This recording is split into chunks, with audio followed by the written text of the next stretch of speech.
নমস্কার। শ্রীমদ্ ভাগবত সপ্তম স্কন্ধ চতুর্থ অধ্যায় প্রহ্লাদের জন্ম বৃত্তান্ত। দেবর্ষি নারদ কহে, শোনো নরপতি, প্রহ্লাদ বৈশ্যবাক্যে আনন্দিত অতি। যেইভাবে আমি সব করেছি বর্ণন, সেভাবে প্রহ্লাদ বলে তাদের তখন। প্রহ্লাদ কহেন, শোনো বয়স্য আমার, কেমনে পাইনু হরিউ কহিব বিস্তার। মন্দরে যখন পিতা তপস্যা কারণ, রাজ্যভার ত্যাজি তথা করেন গমন। সেই কালে দানবের হলো বলনাশ, দেবগণ করে তবে বলের প্রকাশ। ইন্দ্র সহ দেবগণ করিয়া মিলন, ক্রমে ক্রমে দৈত্যরাজ করে আক্রমণ। পুরো গ্রাম ব্রজ আর যতেক নগর, একে একে দেবগণ লইল বিস্তর। দানবী যত করিয়া গ্রহণ, ক্রোধেতে করিল সব মস্তক ছেদন।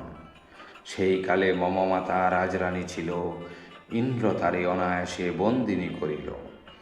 মাতারে ধরিয়া ইন্দ্র স্বর্গের মাঝারে, লয়ে যায় করিবারে বন্দি কারাগারে।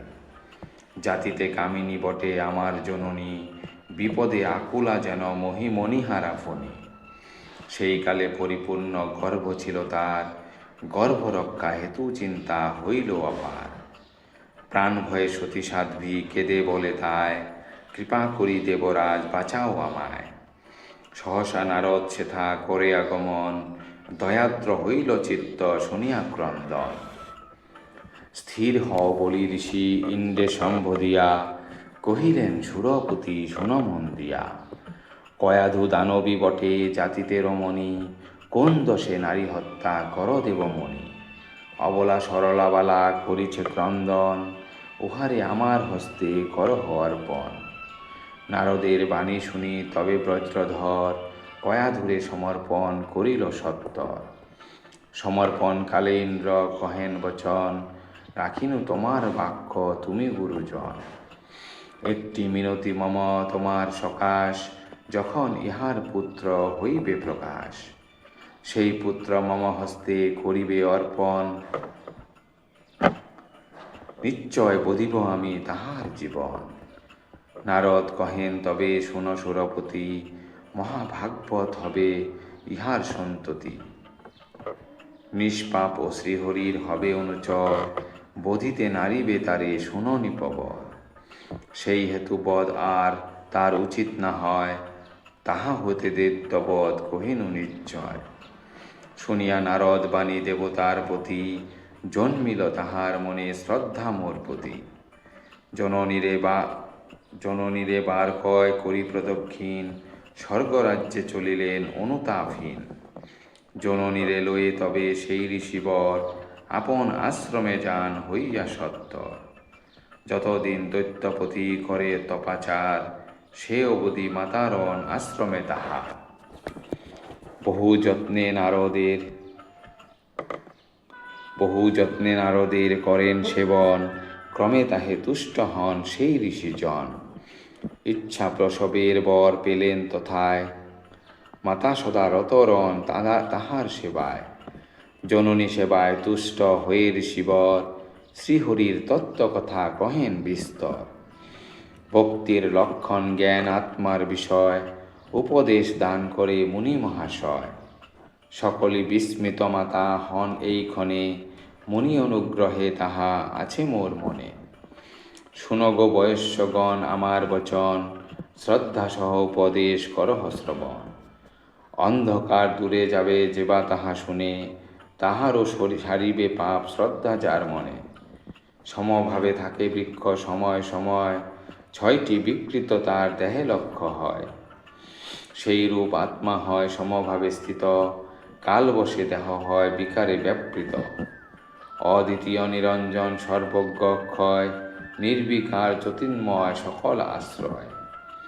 এই আত্মা হয় সদা সবের কারণ, তাহা জানি মিথ্যা জ্ঞান ত্যাজে বিজ্ঞজন। প্রস্তরে আগুন যোগ স্বর্ণকারগণ, আকর হইতে স্বর্ণ করে আহরণ। সেই রূপ পণ্ডিতেরা আত্মযোগ দ্বারা, ব্রহ্মের স্বরূপ লাভ করেন তাহারা। প্রকৃতি মহৎ আর তত্ত্ব অহংকার, 5টি তস্মাৎ সহ প্রকৃতি আকার প্রকার। সত্য রজ তম হয় গুণ প্রকৃতির, ষোড়শ বিকার তার জানিবে সুধীর। পরমাত্মা সাক্ষী রূপে রয় বিদ্যমান, কপিল আদি তার রূপ করেছে ব্যাখ্যান। মণিময় মাল্য মধ্যে সূত্র যে প্রকার, আত্মা রহে সেইভাবে দেহের মাঝার। জাগ্রত সুযুক্তি স্বপ্ন বুদ্ধিগ্রাহ হয়, আত্মার সহিত যোগ কিছু মাত্র নয়। এতএব কর যদি যোগ অনুষ্ঠান, নষ্ট হবে জাগ্রদাদি সঙ্গেতে অজ্ঞান। যে ভাবেতে ভগবানে করিবে পূজন, তাহাই বলিব এবে করহ শ্রবণ। গুরু ভক্তি গুরু প্রতি করিল সকল অর্পণ, হরি কথা গুণ আর কর্মের কীর্তন।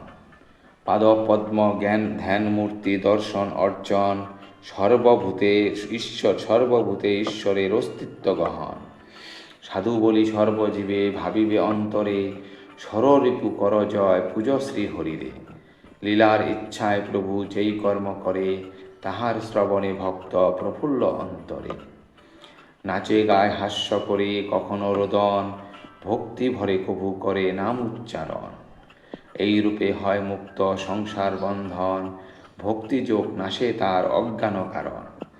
ভগবানে চিত্ত যদি কর সমর্পণ, না রবে দেশাদিয়ার কর্মের বন্ধন। ইহারেই মোক্ষ লাভ বলে বিচক্ষণ, এতএব লও সবে শ্রীহরির শরণ। দেহধন কলত্রাদি গৃহধনাগার, ঐশ্বর্যাদি যত কিছু অতি তুচ্ছ ছাড়। কোন প্রিয় কার্য এতে না হয় সাধিত, স্বর্গাদি নশ্বর বলি হইবে বিদিত।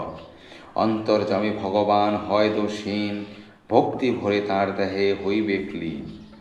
দেহ লাগি কাজকর্ম যত কিছু কর, সে দেহ কুকুর ভোজ্য অতীব নশ্বর। পরমানন্দ আধার জানিবে আত্মায়, অন্য কিছু নাহি আর তার তুলনায়। সেই প্রভু সিজিয়াছে জানো সর্বজনে, সুরাসুর যক্ষ নর সেবে ভগবানে। দেবত্ব ঋষিত্ব কিংবা যজ্ঞ শৌচ আর, জন্মাতে না পারে তুষ্টি জানিবে তাহার। একমাত্র ভক্তিযোগ শুদ্ধ সুনির্মল, ঈশ্বরের নিকটেতে হইবে সকল। একমাত্র ভগবানে লৌহে আশ্রয়, সকল পাপীরে তিনি তরান নিশ্চয়। যক্ষ রক্ষ শূদ্র পক্ষী ব্রজে যারা ছিল, ঈশ্বরে ভজিয়া সবে পাপমুক্ত হইল। শ্রীহরি জগৎপতি তিনি নারায়ণ, তার নামে মুক্ত হয় যত জীবগণ। অজ্ঞানতা দূর হয় শ্রীহরির নামে, বাসনা বিনষ্ট হয় শ্রী ভবধামে। হৃদয়ের মাঝে সদা রণ অন্তর্যামী, তাহার মহিমা আর কি কহিব আমি। ধর্ম অর্থ কাম সদা যাহার অধীন, সেই নারায়ণে সবে ভজন সিদিন। সকলের আত্মা যিনি সকলের প্রিয়, তিনি সকলের প্রিয়। ত্রিভুবনপতি তিনি অদ্বিতীয়। শোনো শোনো বন্ধুগণ, ইষ্ট চাহ যদি, সেই ভগবানে মম দাও নিরবধি। তাই বলি বন্ধুগণ স্থির করি মন, হরি হরি বল সবে ভাব ভরিয়া বদন। সুবোধ রচিল গীত আনন্দিত মনে, পাপী তাপী মুক্তি পায় শ্রীহরি স্মরণে। ইতি প্রহ্লাদের জন্ম বৃত্তান্ত সমাপ্ত। ধন্যবাদ।